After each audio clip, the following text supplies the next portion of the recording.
Hey guys, this is Sweet, and in today's video, I am going to be running you through how you can beat various classes as a Shadow Priest. These are mainly Shadow Priest tips, but a lot apply to other classes, so make sure you tune in until the end.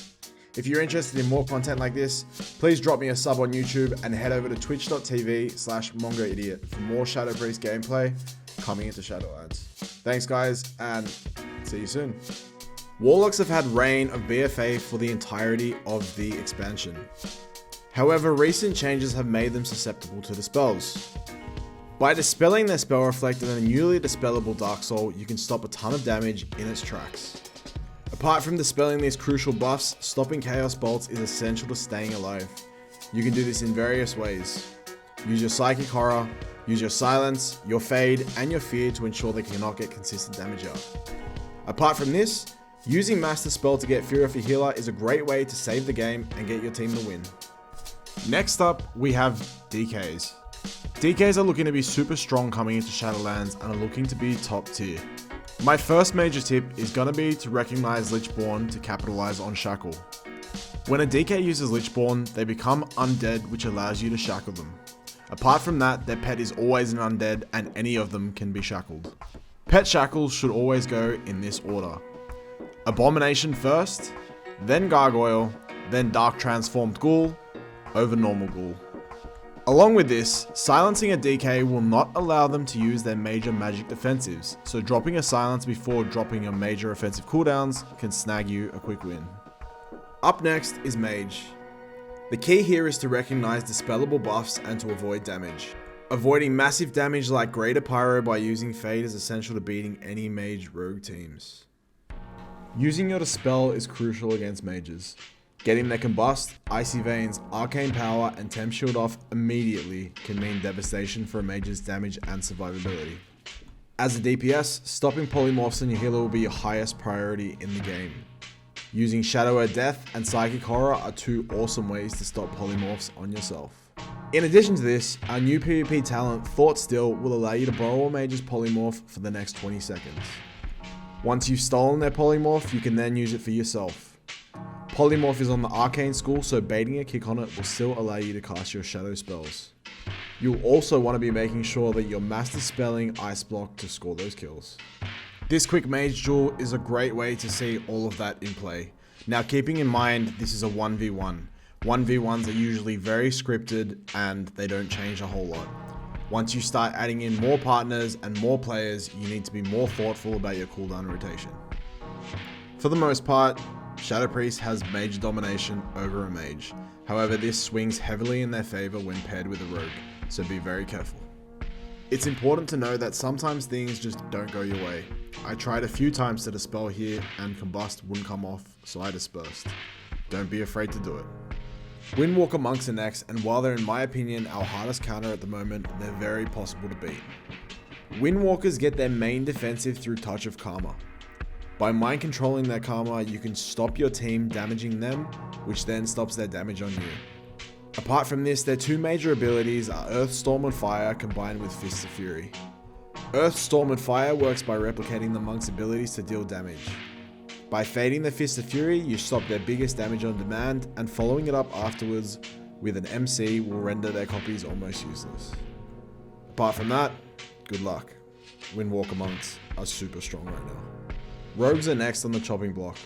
They are historically the hardest 1v1 class in the game, and this is not going to change anytime soon. While I have no specific tips other than stay alive for as long as you can, there are some things you can do when you're playing in a team-based environment. For example, by targeting either one of your teammates or one of their teammates and using Mind Seer, you can likely get the rogue out. A lot of the time, the rogue is hanging very close, looking for other stealthies, so it's a perfect opportunity to get them out. My next rogue tip is really going to depend what rating you're playing at. It's actually really surprising, but a lot of rogues don't know that Kidney Shot has a DR. They think that once the cooldown is done, that they can Kidney Shot for full duration, which is just not the case.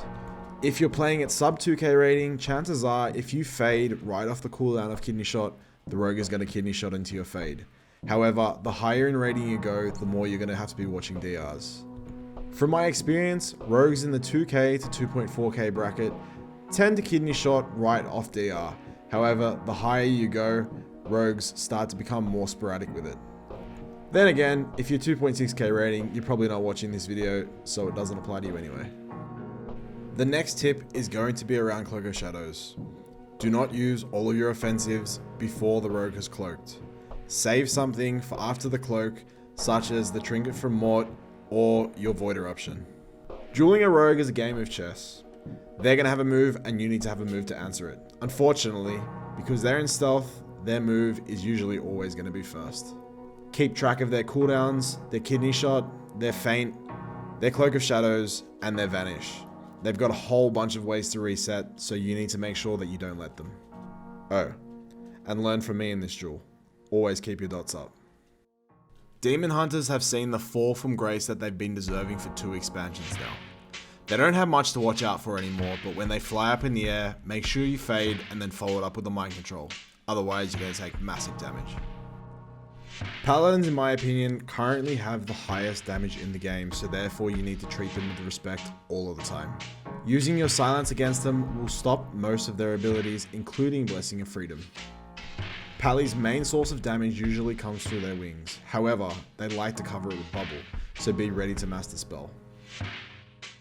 Most Palis will see this coming a mile away, so you'll probably have to fake it a few times. Once you've got the bubble off, however, you need to do damage control immediately. Use your Fear, Psychic Horror, and MC to move them as far away as you possibly can. If you can CC them for the entire wings duration without taking too much damage, then you're guaranteed the win. Outside of wings, Palis don't have a lot of damage. Up next, we have all Hunter specs. They are looking really strong in Shadowlands. Staying as far away from a hunter as you possibly can to shadow word death their trap is a really good start to a duel. For BM hunters, fearing their pets will stop a lot of the damage, and for marksman hunters, using your fade against their aim shot or sniper shot is a big damage reduction. So guys, that is going to conclude my Shadow Priest vs other classes video. At the time of filming, I was unable to get assistance from any other classes for the filming, so there are a few missing, but the same principles apply. If you have any other tips or tricks, drop them below in the comments and I will be sure to include them in the next video.